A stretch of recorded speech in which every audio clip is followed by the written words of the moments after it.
All right, welcome everyone to our very first episode from Synergy Restaurant Consultants. I am Greg Luther.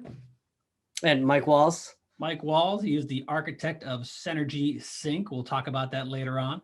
But really today was, we only wanted to get together and start doing a podcast for you guys and just kind of talk about the biggest issues we could find.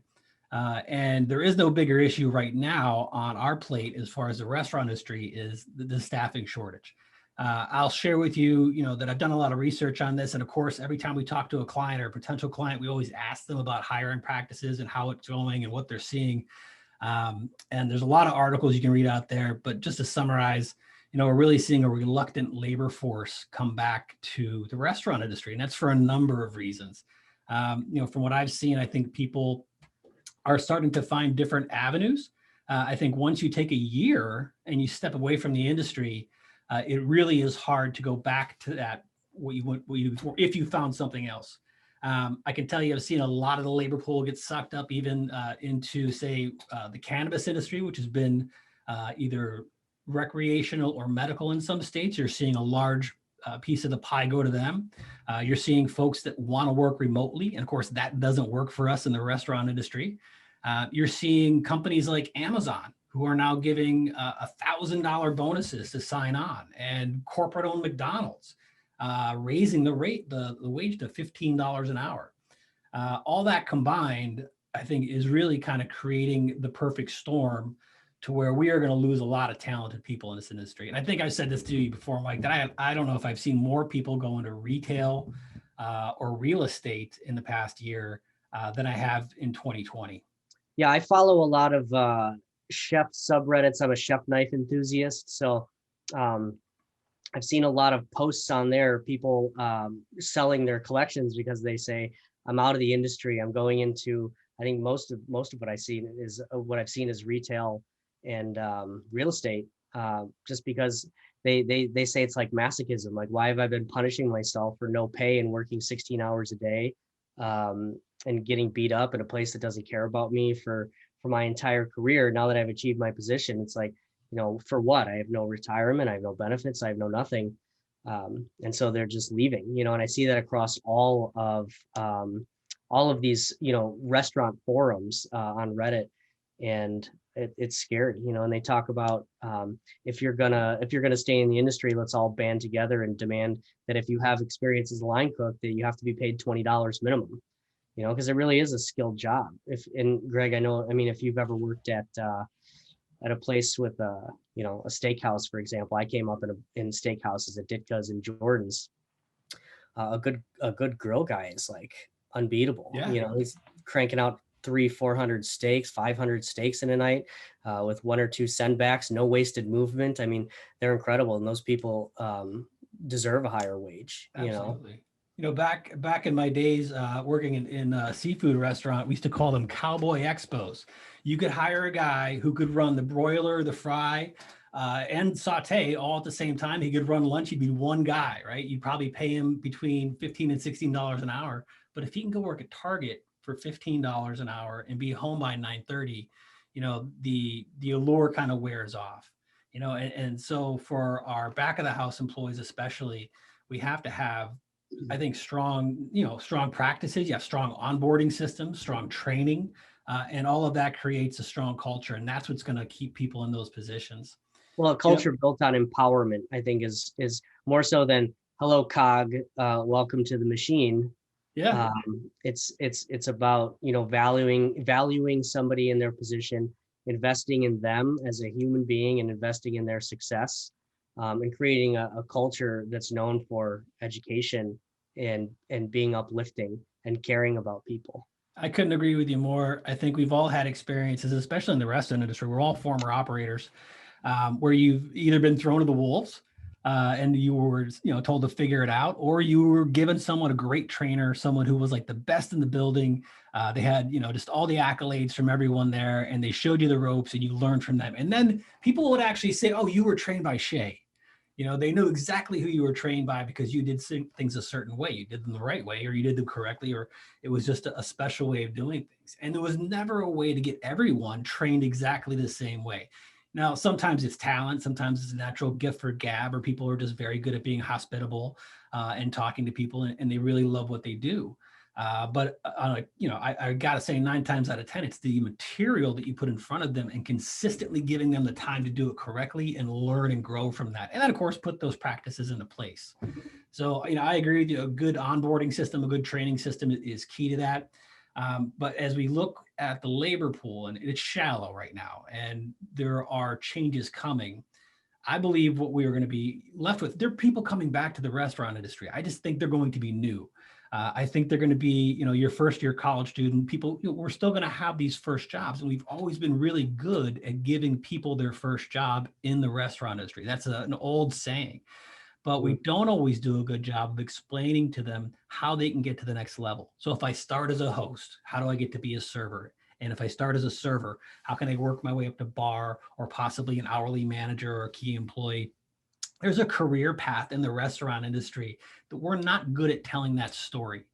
And I think right now, the labor shortage and the shift to Amazon, the shift to looking for a higher per hour rate from the fast food side of the business is going to take a lot of experienced folks, and it's going to draw them away. And so what we're going to be left with was first day hires, and they're going to need some special direction. They're going to be younger.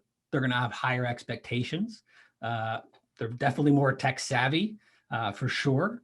And they have higher expectations from you and the job. They're going to want to work part-time hours and have sometimes full-time benefits.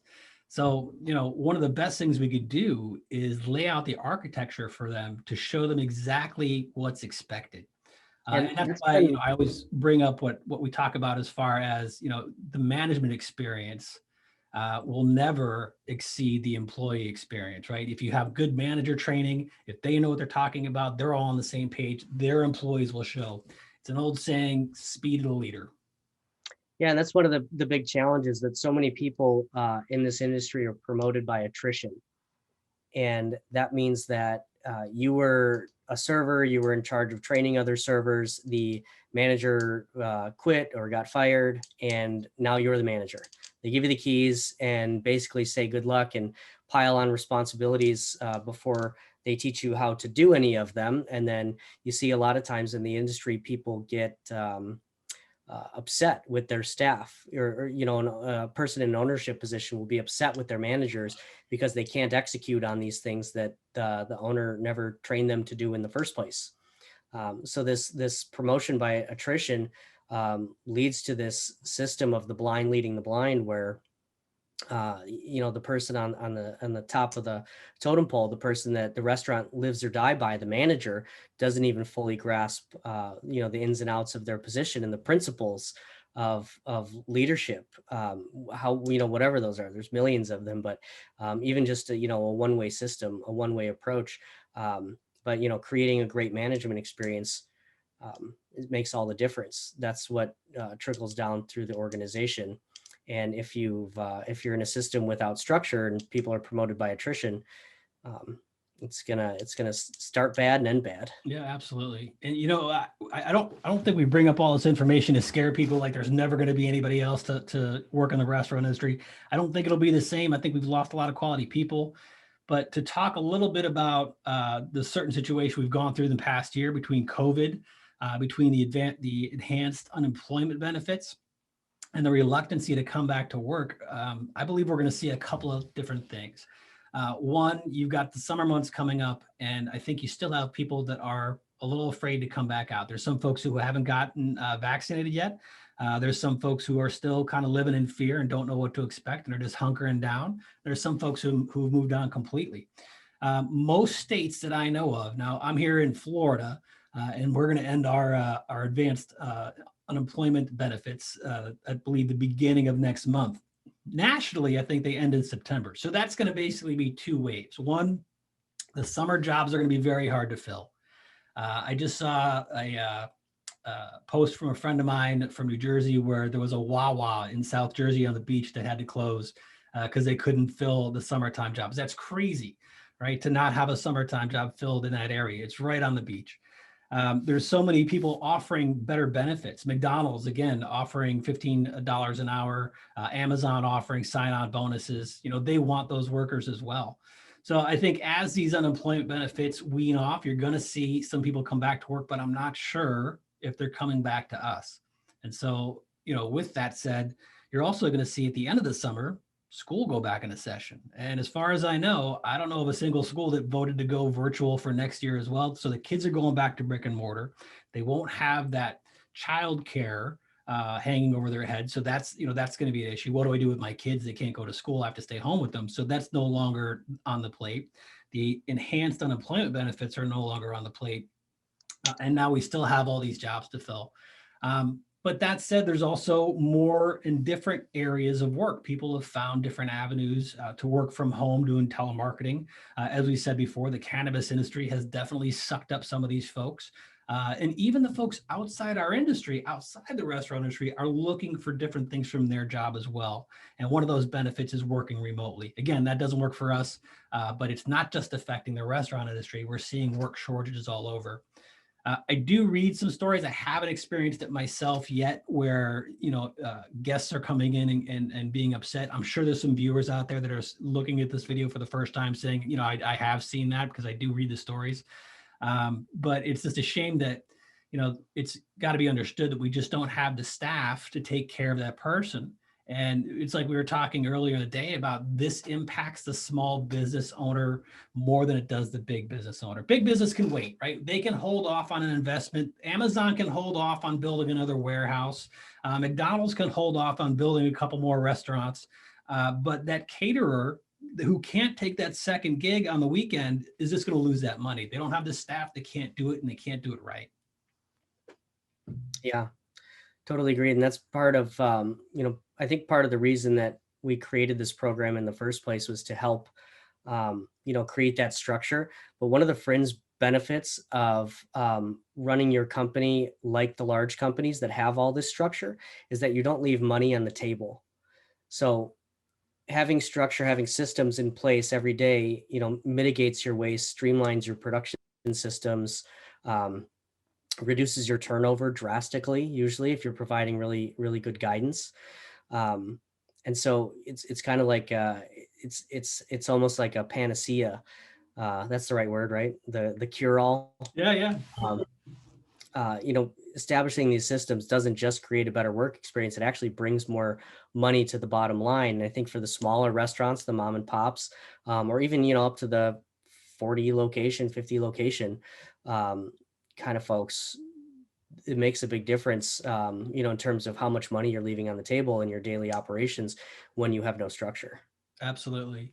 And, I love we have conversations all the time with our clients. We do coaching sessions. And one of the first things I always ask is, how is your hiring going? Who are you seeing out there? And, they have a lot of great advice for us too, as far as hiring friends of friends. But then again, you're still getting that first time restaurant person that's coming in. And listen, my first day on the job in a bar, I put red wine on ice and I had no idea what I was doing. Right. So that learning curve, this is the kind of information in the Synergy Sync program that you wish you had day one. I'm excited to bring this in front of people because it's a quality program that really kind of streamline things for people. And again, I love the fact that you can take a high performer and give them a career path that exists within Synergy Sync.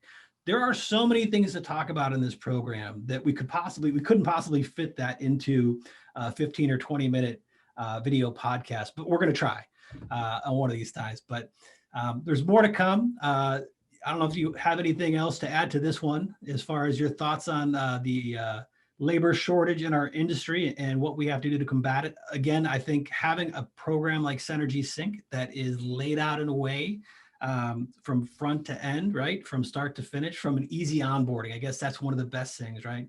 That you can onboard everyone consistently. You can train everyone consistently. Everyone gets the same information. And I always call it the hive mentality. Again, either Shay trained you or anybody else. And it shows in your work ethic and how you do your daily tasks. So, Yeah, I would just add that we have a lot of clients. I know a lot of people who are blissfully unaware of a labor shortage. And the reason that they don't know about it is because they have an awesome company culture and they're bringing a healthy quantity of money to the bottom line. And and that allows them to overpay essentially. We have a brewery client in Franklin, Pennsylvania, awesome group. And their servers make more than anybody in their area. Their kitchen staff makes more, and they're really great owners, and they care about their team. So it's, the labor shortage is irrelevant to them. So that's really important, I think, that for people to grasp. When you're a commodity product, it's a race to the bottom. You're just kind of competing on price. So you have to have a differentiator. If you're not different, then it's just, it's the same level of competition with everybody. So you have to have some kind of differentiator. Yeah, and to your point, man, I think the real key to the success is to have that onboarding program, right?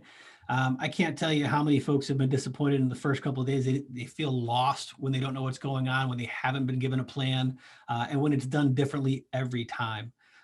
Again, consistency is always going to be the key in bringing people up through the ranks. And really, we're going to have to restaff an entire industry. And I think, I'm proud to be a part of that and to have a tool in place to educate, to motivate and inspire these folks to continue to move forward in this industry. I think I said this in the beginning, we do a really good job of giving people their very first job, but we don't always explain how they can rise through the ranks to have a great career. I mean, they can be multiple unit leaders. They can be directors of operations. They can be senior vice presidents of major corporations, all from starting as a server or host or bartender. Yeah, absolutely. We've seen it hundreds of times. Absolutely.